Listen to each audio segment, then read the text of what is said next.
Well, everybody, welcome back to the David Trigg Show here. The David Trigg Gozo Day, the Trigg Podcast of Joy, and Gozo TV. Gozo, by the way, means joy in Spanish. How are you guys?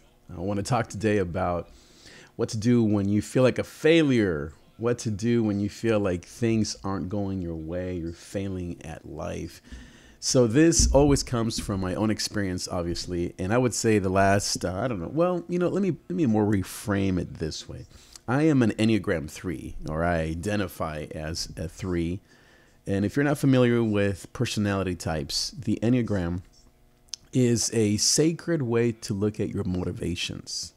A sacred way to look at your motivations. It's not so much Jungian, as in INFJs, which is what I am, I think, or ENFP, or all those letters of the Myers-Briggs, which I think is also very helpful. That's more Carl Jung.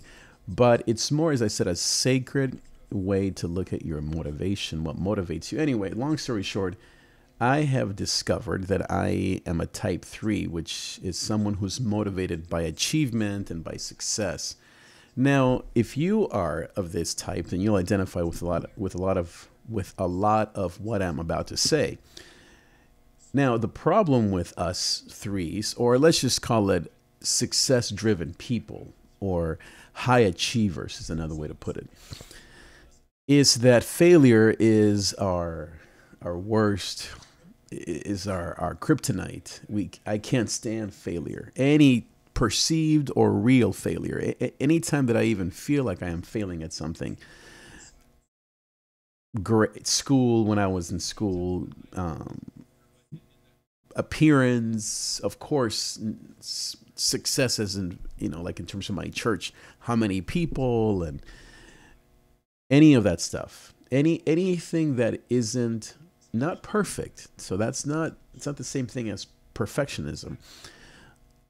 But the appearance of success, so that when others look at my life or at me personally, when they can't see, when I think they're not seeing success, then it really bothers me. And so then that failure is right there, which taps into shame and feelings of unworthiness. It's not insecurity. People often mistake it for insecurity. I'm not an insecure person at all, but definitely I can't handle failure very well, and because it does tap into that shame that I'm not worthy unless I am appearing successful, unless I'm doing something great.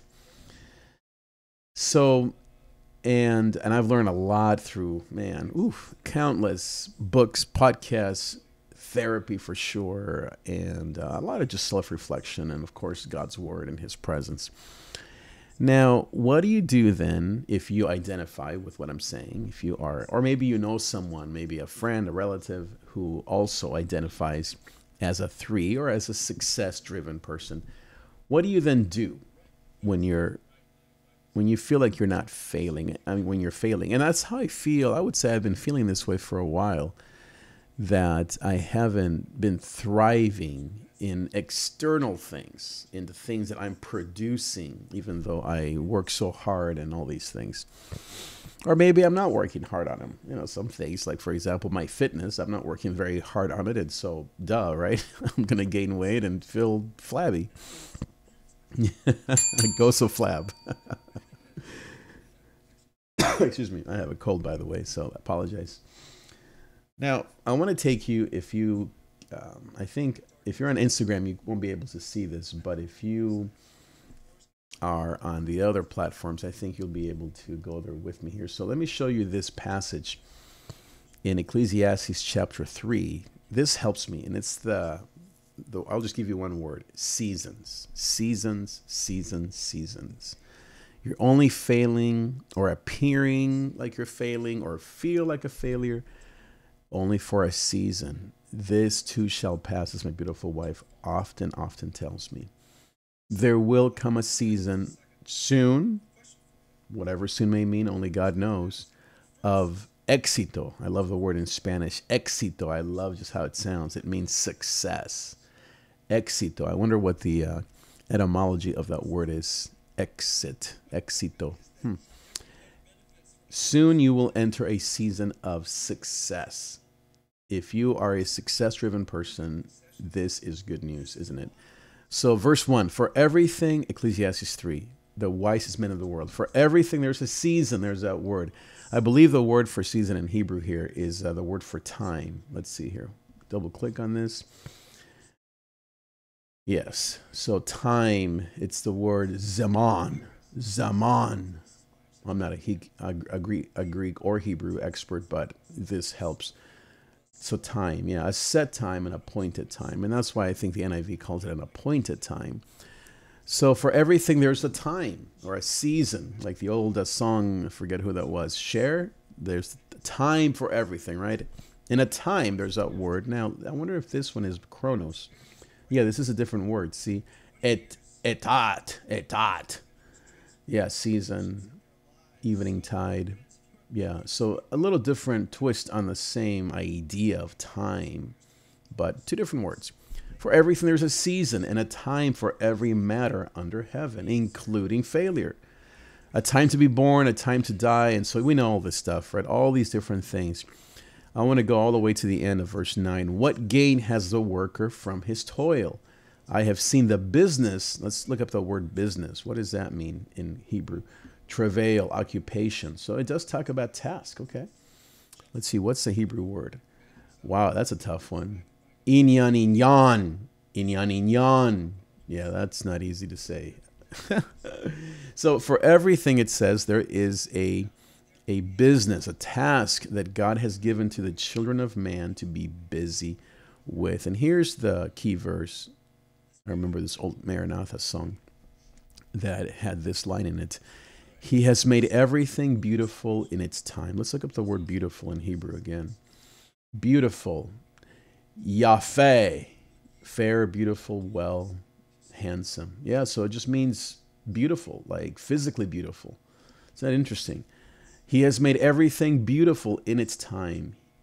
He has put eternity into man's heart, yet so that he cannot find out what God has done from the beginning to the end. I perceive that there is nothing better for them to be joyful and to do good as long as they live.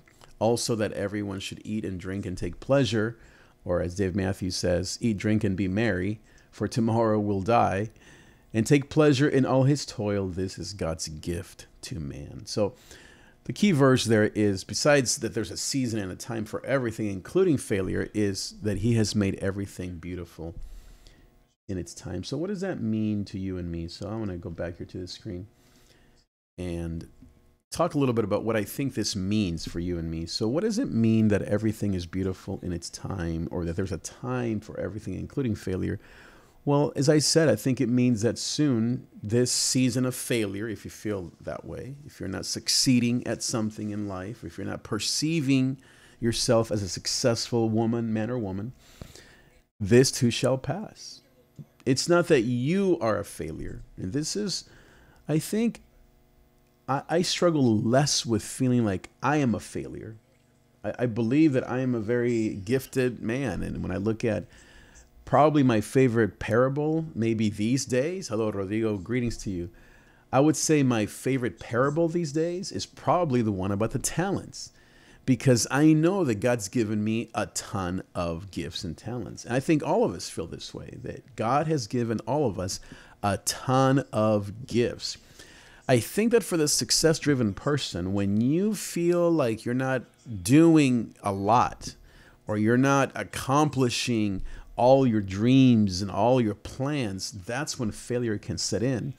Again, if you're a type 3 or just simply a success-driven person or an ambitious type, I'm an ambitious personality. I'm a success-driven person, a high achiever. Since I was in elementary school, I have been the top of my class, whatever, right? All that stuff.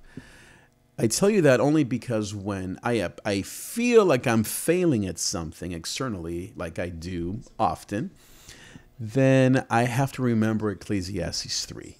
That everything, including failure, or meaning you don't feel like you're successful in something, in business, at work, in your fitness, in education, whatever your goals are, whenever you feel that way, Ecclesiastes 3 teaches us that there is a time even for failure, even to feel like you are a high school dropout, or that you aren't as intelligent as the next person, or that your business or your job isn't what you expected it to be.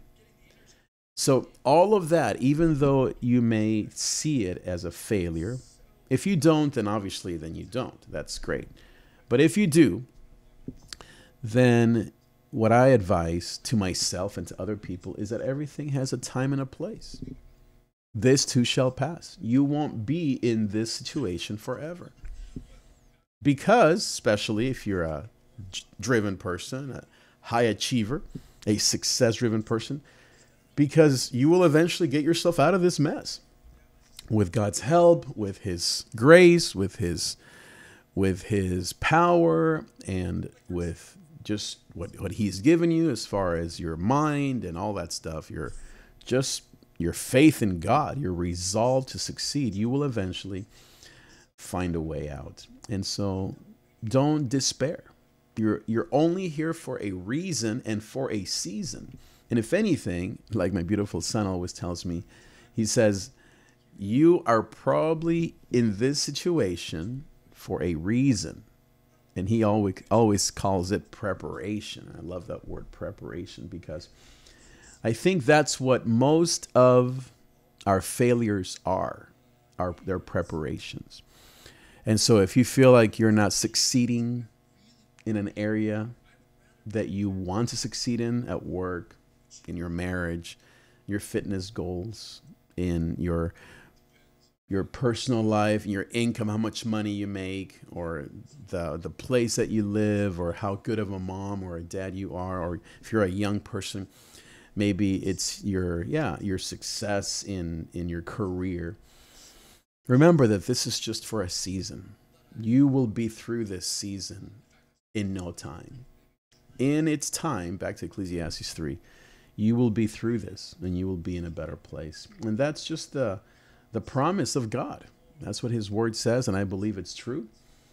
And I can't wait for the season of success to come into my life once again. I've been there many times. In fact, I would say I've been there more times than not. And the same thing goes for you. You might be right now in like they say in what was it, in 1 Samuel, I think it was, 1 Kings, when David had those, or no, it was, I think, Joseph and the Pharaoh who had those dreams. And Joseph would say, well, these are just the 7 lean years, the 7 skinny cows. Remember that? But after those 7 skinny cows, or those lean years, there will come 7 years of fat cows, of Goso cows, of Gosolandia. Who wants Gosolandia? I know I do. Well, thank you guys. If you're watching me on Instagram, Periscope, Twitch, YouTube, Facebook, thank you for being here. Make sure that you subscribe. And I invite you to come over to YouTube, wherever you are. Come over to YouTube. That's where all the goodies are. That's where the coffee and donuts are. That's where the Goso mugs are and the Gosolandia is. Come over there to YouTube. Type in my name. Subscribe, like, comment. Hit that bell notification bell so you can get an email every time that I am on live. And you will then be able to connect with Gosolandia. Thank you again for being here. Thank you so much for your time, and I will see you next time.